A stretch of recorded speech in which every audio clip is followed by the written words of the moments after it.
ఎన్నికల వేళ కొందరు పోలీసులు అధికార పార్టీ కార్యకర్తలుగా వ్యవహరిస్తున్నారు. వైఎస్ఆర్సీపీ కార్యకర్తలు నేతలను టార్గెట్ చేసుకుని అక్రమ కేసులు బనాయిస్తున్నారు. బెదిరింపులకు పాల్పడుతూ వేధింపులకు దిగుతున్నారు.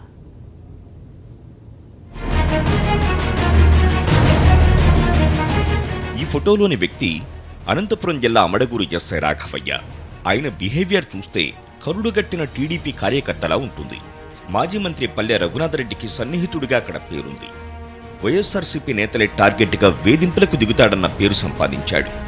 తాజాగా జేకేపల్లికి చెందిన 12 మంది వైఎస్ఆర్సీపీ కార్యకర్తలను బైండోవర్ పేరుతో పోలీస్ స్టేషన్కు రావాలని రాఘవయ్య హుకుం జారీ చేశాడు.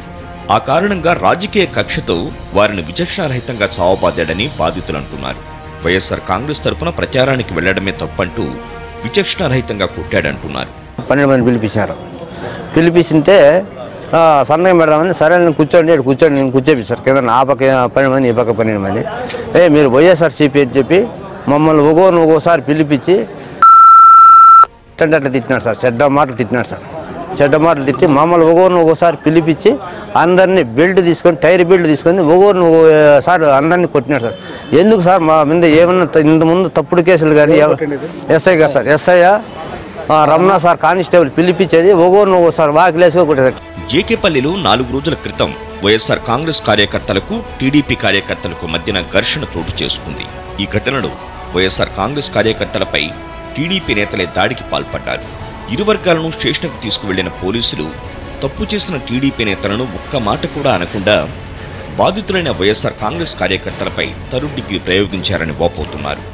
తెలుగుదేశం పార్టీ కార్యకర్తలను ఏమీ అనుకోకుండా ఒకవైపు కూర్చోబెట్టి వాళ్ళ ఎదురుగానే ఈ వైఎస్ఆర్సీపీ కార్యకర్తలని బెల్ట్ తీసుకొని కట్టికి టైర్ బెల్ట్ తయారు చేసుకున్నాడు. ఆ బెల్ట్తో చేతులకు కాళ్ళకు కొట్టాడు, బూట్ కాళ్ళతో కాళ్ళ మీద తొక్కాడు.